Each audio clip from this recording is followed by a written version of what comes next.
Во денешнава емисија, драги гледачи, ќе зборуваме за зафатите во составувањето речници на македонскиот јазик во 19 век. Оваа дејност го привлекувала и го привлекува вниманието на повеќе наши научни работници што се занимаваат со проучување на историјата на македонскиот јазик и на македонската литература. Така што денес би можеле да кажеме дека располагаме со низа податоци во поглед на позначајните манифестации на ова поле, особено во текот на 19 век. Сметајќи дека оваа тема ќе биде интересна за поширок круг наши гледачи, го поканивме овој пат, по втор пат во нашите емисии, научниот советник при Институтот за македонски јазик, другарот Благој Корубин. Мислам дека би можеле да почнеме со условите и потребите кои довеле до составување на вакви речници. Повелете. Што се однесува до условите за зафати, да речем, со лексичкиот материјал на македонскиот јазик, сигурно е дека тие биле присутни многу порано, отколку да речеме една споредба да направиме со условите за зафати со граматичкиот материјал. Додека за овие последни зафати потребно е едно сознавање на потребата за изграда на литературен јазик, па една интелигенција и така натаму. За речникот имало далеку пред тоа услови. Нашиот народ живеел во секојдневен допир со други народи и етнички групации од несловенски народ, речено несловенско потекло. Во секојдневен допир бил со нив и природно дека интересот за јазикот на едните од страна на другите морал да биде присутен во тој секојдневен живот. Турското население, грчкото население, албанското, влашкото, сите тие биле во секојдневен допир со нашиот народ и со нашиот јазик, а нашиот народ и нашиот јазик со нивните народи и нивните јазици. Од тука доаѓа и тоа, тие услови, тој интерес, да речем, природен на едните за јазикот на другите. Особено пак за грчкиот јазик, кој бил секако имал еден културен престиж во тоа време. Ако одиме сега по еден хронолошки ред, ако се согласувате. Секако, по хронолошки. Мислам дека би морале... Основата така да. Мислам дека би морале во почетокот да го споменеме Данииловиот четиријазичник. Секако. Значи, за еден ваков преглед, тој сам по себе се наметнува како почеток, бидејќи го имаме токму на почеток на 19 век. Тоа е познатиот Даниилов четиријазичник, лексикон тетраглосон, како што е наречен таму. Тоа е всушност еден дел, една третина од Данииловата книга Исакогики Дидаскалија, нешто преведено кај нас подоцна како начално е учење. Во таа книга една третина зафаќа тој негов речник, инаку Даниил бил влашки учител од Скополе. И таму стои неговото име запишано Даниил Михаили Адами Хаши.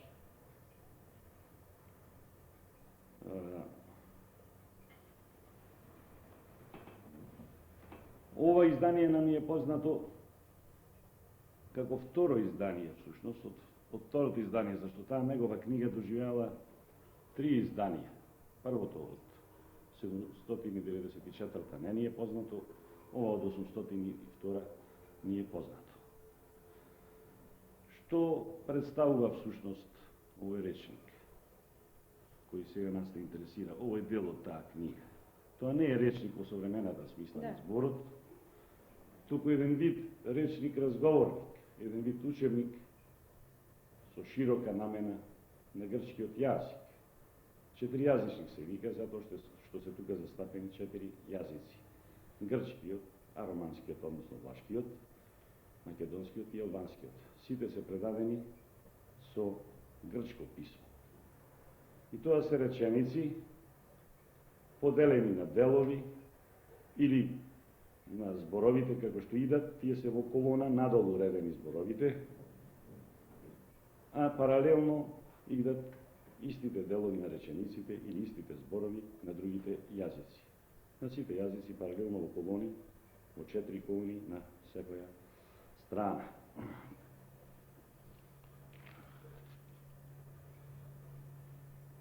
Може да се покаже на македонскиот пример. На македонскиот пример како изгледа тоа. Вака, на пример, почнува тој. Господ стори небото, земјата, сонцето, месечината, едно по друго, или потаму, најсетне поела морето, езерата, реките, така натаму. Или пак рече и излегоа горе на земјата свите дервија.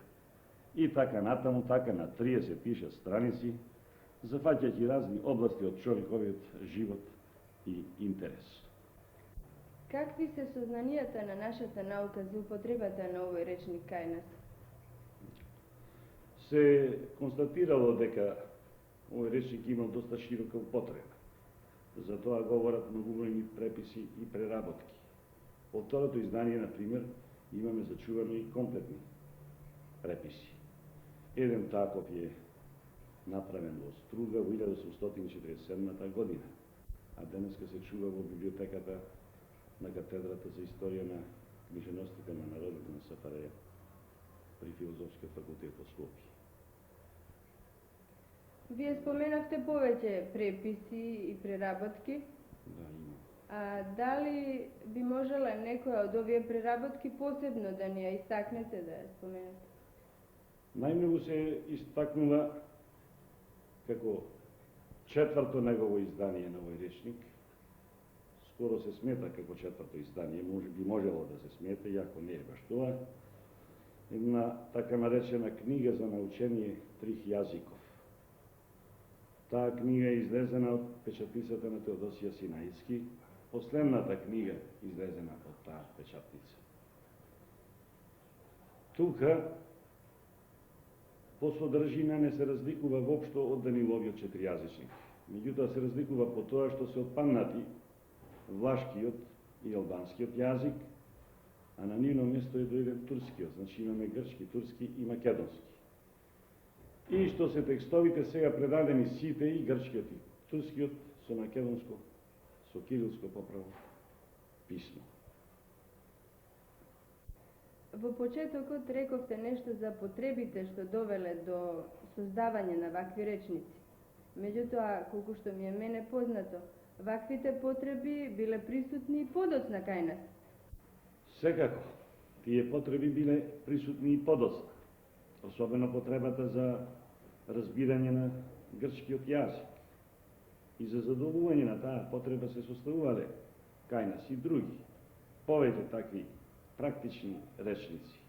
Составувале наши учители, свештеници, трговци и други. Некои се зачувани од нив, некои не се можеби ни пронајдени, некои се сосем загубени. Така, например, еден од 1876 година, составен во Мегленско, е целосно публикуван од страна на бугарскиот лингвист Кирил Мирчев, а еден се наоѓа во градскиот музеј на Охрид. Текстовите се предадени со грчко писмо, овој охридскиот го има опишано професорот Блаже Коневски накратко. Што се однесува до јазикот, македонскиот јазик представен во овие речници, тоа е секако одделен дијалект, зависно од составувачот. Така, например, не споменавме порано, македонскиот текст во Даниловиот четиријазичник го представува охридскиот говор од крајот на 18 век. Него го дал свештеникот Стефан, охридски свештеник Стефан. Професорот Полинаковиќ например кажува дека е тој и предедо на денешната охридска фамилија Поп Стефановци. Вашето излагање се однесува главно на крајот на 18 век и го опфаќа целиот 19 век, како што е и темата, нели? Меѓутоа, сметам дека би било интересно да ни кажете нешто за тоа дали имало и порано некои обиди за составување речници на македонскиот јазик. Да, ние се задржавме на 19 век, зашто тука имаме еден континуитет. Но инаку, со една слична појава, како Даниловиот четиријазичник, се среќаваме и порано, и тоа цели 2 века пред Даниловиот четиријазичник. Имено во 1958 година професорот на Римскиот универзитет Чиро Джанели, во соработка со професорот на Школата за високи студии во Париз, Андре Вајан, издаде еден таков речник од 16 век. Тука е представен еден говор од Костурско. Овој речник е од еден ракописен зборник на разни старогрчки дела, кои се чува денеска во ракописниот оддел на Ватиканската библиотека.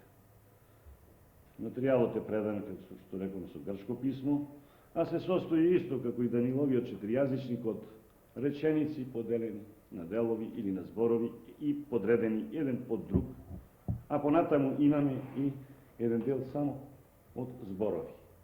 Грчкиот превод е даден веднаш од македонскиот збор или дел реченица.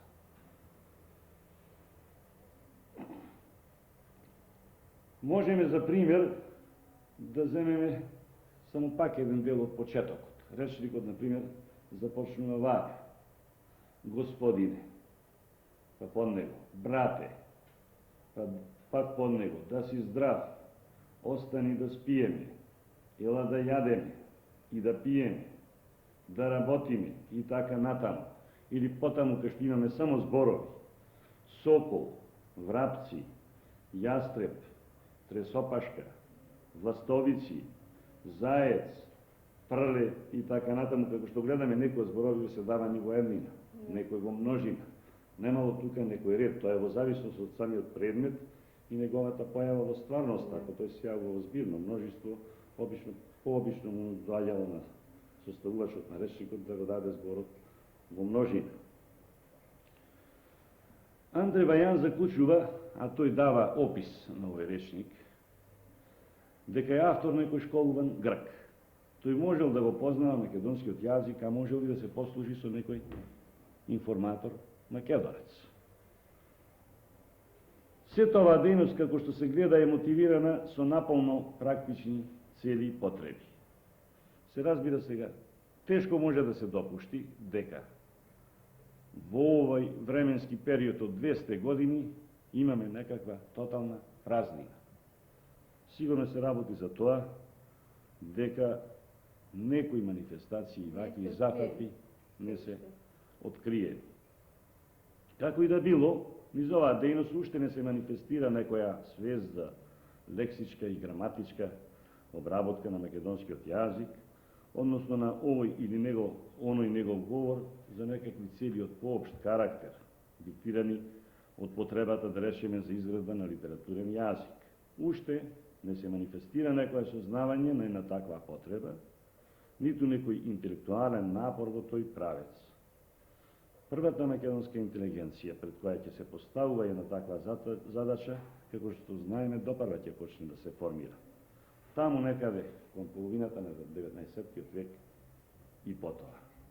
А што би рекле за обидот на Вук Караџиќ? Тој, како што знаеме, уште во 1822 година има објавено лексички материјал на еден македонски говор. Така, секако. Не би требало да го одминеме овде тој обид, иако се работи за една појава надвор од Македонија и од општествено-културните процеси во неа, како една странична и до некаде случајна. Се работи за оној забележлив обид на Вук Караџиќ со неговиот познат додатак санкт-петербургским сравнителним речницима свију језика и наречија со особитим огледима бугарскog језика. Со овој додаток Вук всушност сакал да даде некои забелешки на познатиот руски речник од 1787 година, речникот на Катарина, како што го викаат, бидејќи по незина иницијатива е работен.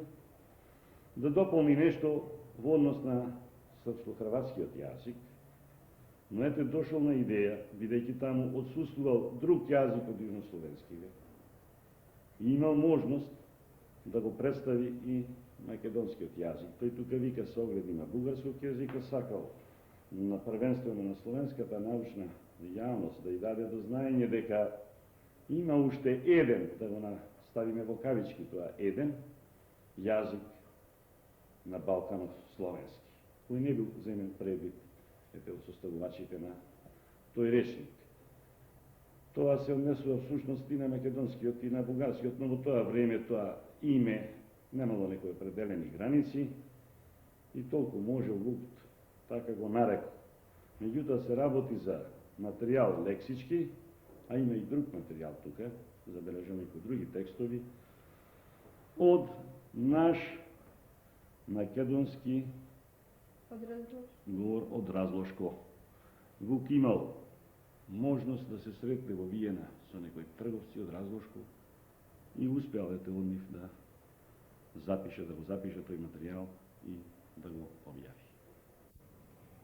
Со ова ја завршивме првата половина на 19. век.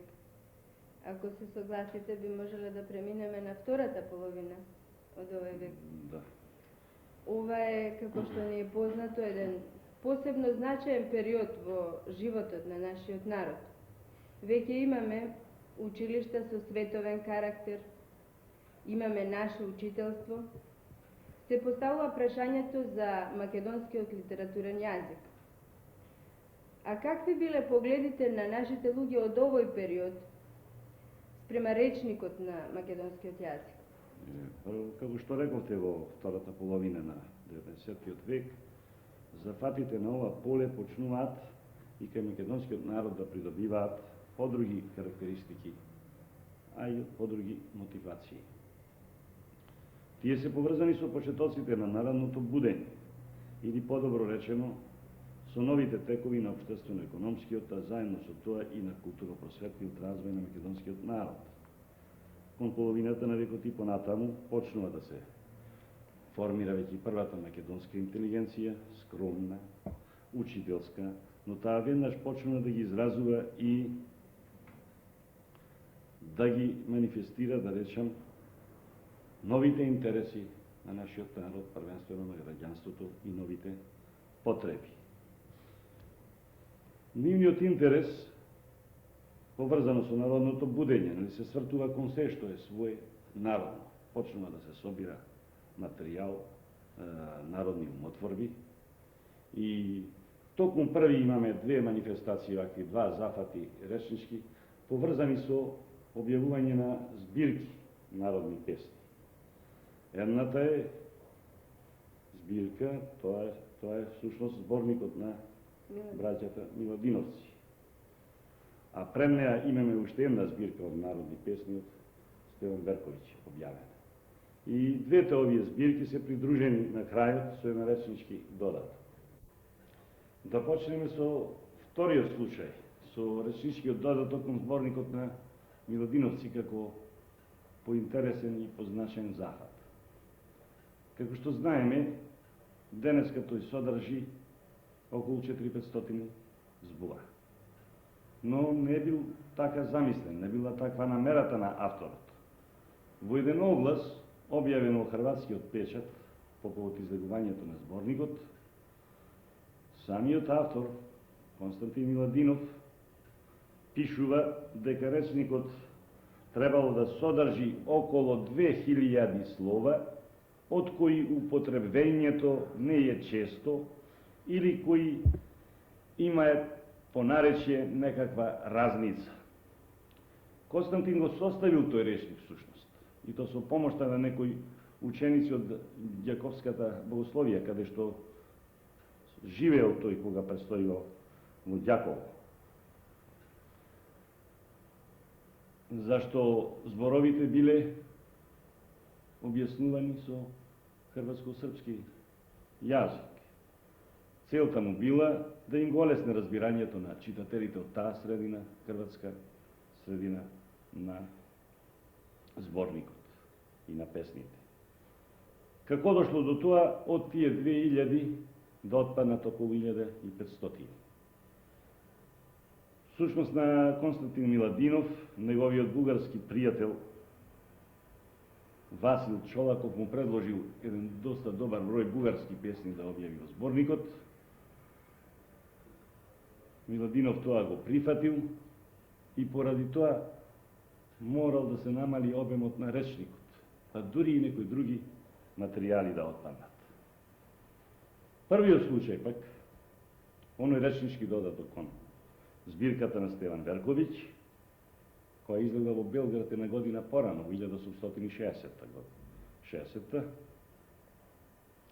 Содржи околу 360 збора, од кои повеќето се заемки или од грчкиот или од турскиот јазик. Тие се исто така придружени со превод на српско-хрватски. А нашите други просветни и културни работници, нашите луѓе што веќе предавале во училиштата или пак што веќе издавале своји учебници, дали и од нив може би има некои резултати на овој план, на ова поле? Потоа ние ќе најдеме интерес за речникот на македонскиот јазик скоро кај сите поистакнати наши тогашни преродбеници, да речем, составувачи на учебници, учители, просветни работници и други. Да ги споменеме само некои од поистакнатите. Прво од постарите, тоа е Јордан Хаджи Константинов Джинот, за кој нашата наука соопштува покрај другото дека пишувал и трудови од областа на јазикот и правописот и собирал лексички материјал. А од помладите од тие понего што дошле, како позначени обиди на овој план треба да се истакнат најмалку уште тројца. Првиот случај е врска со Кузман Шапкарев, после имаме Ѓорѓи Пулевски и најпосле Панајот Гиновски. За првиот се знае дека работел на еден кратки речник, разделен на 3 части, како што пишува самиот Кузман Шапкарев. Првата содржашта македонски, преведена на горнобългарски, втората горнобългарски на македонски, а третата чуждостранни, нахождаеми в българското писмено наречие. Ѓорѓи Пулевски пак го објавува во 1873 година својот речник од 4 језика. Тој објавува еден речник од 3 језика, но тоа всушност и не е речник, затоа нема ни да го земеме предвид овдека. Тој речник од 4 језика, тоа се, како што стои таму на самиот речник. Прво, српско-албански. Така е наречен таму македонскиот јазик, односно родниот галички говор на авторот. Вториот е арбански-арнаутски, а тој е всушност албанскиот јазик. И третиот турски, четвртиот грчки јазик. Значи, тоа е пак еден вид четиријазичник. На околу 100 страници зборовите се и овде групирани по разни области од човековиот живот и интерес. Од покуќнината имаме зборови, после потреби женски, разбој врептено, фурка, запредок и така натаму. Така е разделот како и другите, озаглавен од самиот автор. Па имаме раздел облекло, броеви, делови на човековото тело, животни и други. Кон македонскиот збор, па или реченица, има и овде понекаде дадено така, повеќе од еден збор, авторот обично го додава како дополнителен превод или објаснување соодветниот според него српски збор. Со тоа всушност речникот станува и петјазичник. Потоа поттикнат од Ѓорѓи Пулевски, мијакот галички, како што се пишува самиот, и еден друг мијак, а имено Панајот Гиновски, покрај тоа што се зафатил со собирање народни песни и некои слични работи, составил еден така наречен мијачки речник. Така самиот го нарекува. Овој речник веќе навистина представува еден значаен зафат, зашто содржи околу 20.000 збора, како што соопштува професорот Харлампије Поленаковиќ, кој инаку за овој речник ни ги дава соопштенијата. Тој се разликува од досегашните и по начинот на обработката на материјалот. Покрај основниот збор се укажува уште и на некои негови форми или на некои изведенки од него.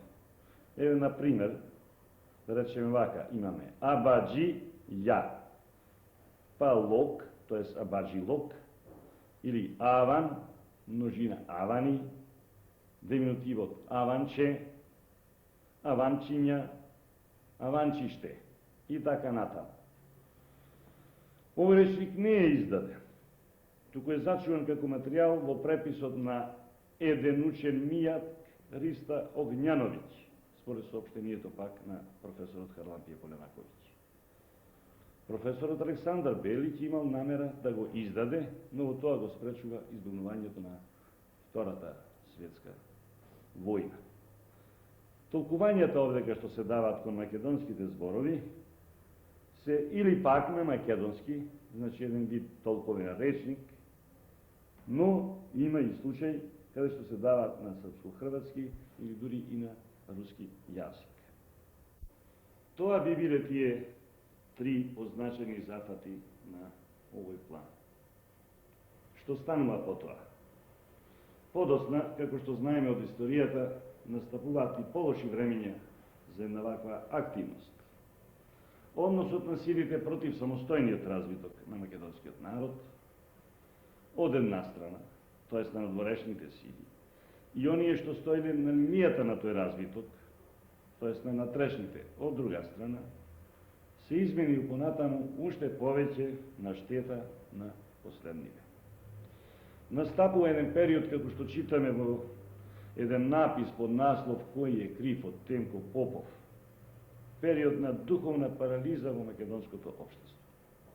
Идеите за македонска самостојност и за изградба на македонски литературен јазик се повеќе ќе се потиснуваат кон маргините на нашата историја, проблеснувајќи на моменти овде или онде со нов и уште појасен блесок, каков што е случајот со Крсте Мисирков и со неговата дејност. Но за да го најдат најпосле своето остварување во едни нови и сосем подруги времења и услови. И овој пат ви благодарам. Но Видовме, драги гледачи, колку можел и што можел да оствари нашиот човек на овој план во 19. век. Секако условите биле премногу тешки за да можеме да очекуваме некои поголеми остварувања. Па сепак, и она што го чувме, и овие постигања за кои знаеме, јасно ни ги покажуваат тенденциите кон еден самостоен, културен и национален развиток. До гледање до нашата наредна емисија.